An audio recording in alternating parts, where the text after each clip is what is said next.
महाभारत काल के एक ऐसा योद्धा जो महाभारत के युद्ध को पल भर में खत्म करने का सामर्थ्य रखते थे। तो चलिए उस योद्धा के बारे में आज विस्तार से जानते हैं। वो योद्धा और कोई नहीं भीम का पौत्र बर्बरीक थे। नमस्कार दोस्तों, आप देख रहे हैं दी एंड जर्नी।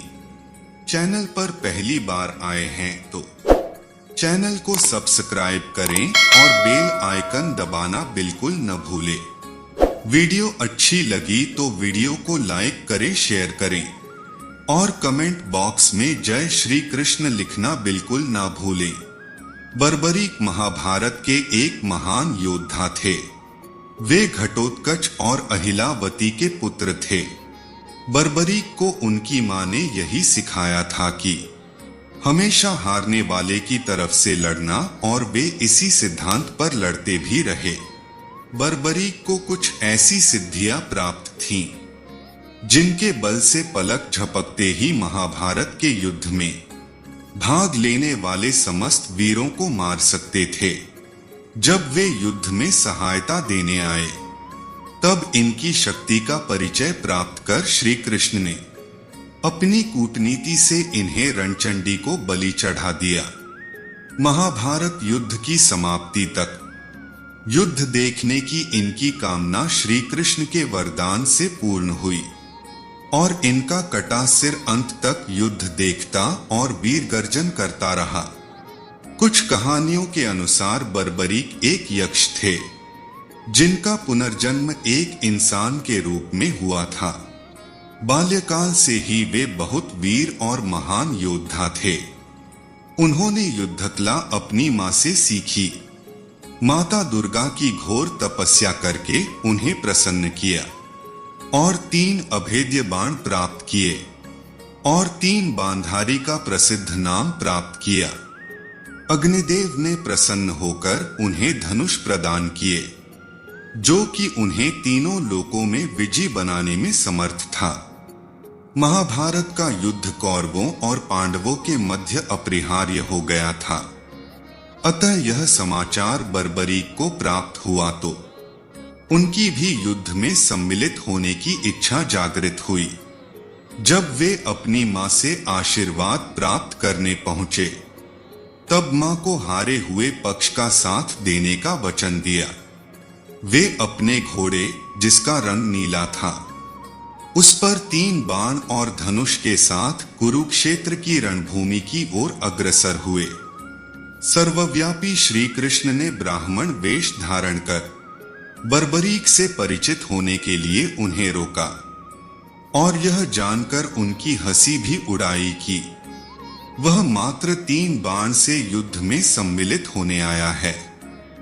ऐसा सुनने पर बर्बरीक ने उत्तर दिया कि मात्र 1 बाण शत्रु सेना को परास्त करने के लिए पर्याप्त है और ऐसा करने के बाद बाण वापस तर्कस में ही आएगा। यदि तीनों बाणों को प्रयोग में लिया गया तो तीनों लोकों में हाहाकार मच जाएगा। इस पर श्री कृष्ण ने उन्हें चुनौती दी कि इस पीपल के पेड़ के सभी पत्तों को छेद कर दिखलाओ जिसके नीचे दोनों खड़े थे। बर्बरीक ने चुनौती स्वीकार की और अपने तर्कस से 1 बाण निकाला और ईश्वर को स्मरण कर बाण पेड़ के पत्तों की ओर चलाया। तीर ने क्षण भर में पेड़ के सभी पत्तों को भेद दिया और श्री कृष्ण के पैर के इर्द गिर्द चक्कर लगाने लगा, क्योंकि एक पत्ता उन्होंने अपने पैर के नीचे छुपा लिया था। बर्बरीक ने कहा कि आप अपने पैर को हटा लीजिए, वरना ये आपके पैर को चोट पहुंचा देगा। श्री कृष्ण ने वीर बालक से पूछा कि वह युद्ध में किस ओर से सम्मिलित होगा।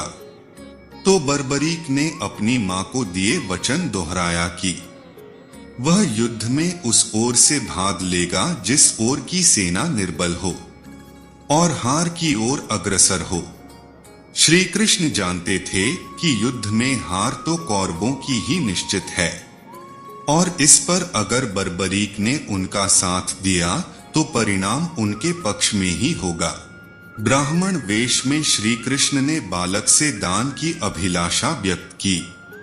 इस पर वीर बर्बरीक ने उन्हें वचन दिया कि अगर वो उनकी अभिलाषा पूर्ण करने में समर्थ होगा तो अवश्य करेगा। श्री कृष्ण ने उनसे शीश का दान मांगा। बालक बर्बरीक क्षण भर के लिए चकरा गया, परंतु उसने अपने वचन की दृढ़ता जताई। बालक बर्बरीक ने ब्राह्मण से अपने वास्तविक रूप से अवगत कराने की प्रार्थना की और श्री कृष्ण के बारे में सुनकर बालक ने उनके विराट रूप के दर्शन की अभिलाषा व्यक्त की। श्री कृष्ण ने उन्हें अपना विराट रूप दिखाए।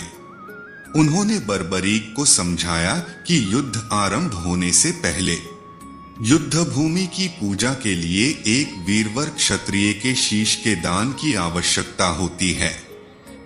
उन्होंने बर्बरीक को युद्ध में सबसे वीर की उपाधि से अलंकृत किया, अतः उनका शीश दान में मांगा। बर्बरीक ने उनसे प्रार्थना की कि वह अंत तक युद्ध देखना चाहता है। श्री कृष्ण ने उनकी यह बात स्वीकार कर ली। उनका शीश युद्ध भूमि के समीप ही एक पहाड़ी के शिखर पर सुशोभित किया गया, जहां से बर्बरीक संपूर्ण युद्ध का जायजा ले सकते थे। युद्ध की समाप्ति पर पांडवों में ही आपसी बहस होने लगी कि युद्ध में विजय का श्रेय किसको जाता है। इस पर श्री कृष्ण ने उन्हें सुझाव दिया कि बर्बरीक का शीश संपूर्ण युद्ध का साक्षी है, अतः उससे बेहतर निर्णायक भला कौन हो सकता है। सभी इस बात से सहमत हो गए। बर्बरीक के शीश ने उत्तर दिया कि श्री कृष्ण ही युद्ध में विजय प्राप्त कराने में सबसे महान कार्य किया है। उनकी शिक्षा, उनकी उपस्थिति, उनकी युद्ध नीति तथा उनकी कूटनीति ही निर्णायक थी। मुझे युद्ध भूमि में केवल उनका सुदर्शन चक्र ही घूमता हुआ दिखाई दे रहा था, जो कि शत्रु सेना का वध कर रहा था। महाकाली तथा माता दुर्गा श्री कृष्ण के आदेश पर शत्रु सेना के रक्त से भरे प्यालों का सेवन कर रही थीं।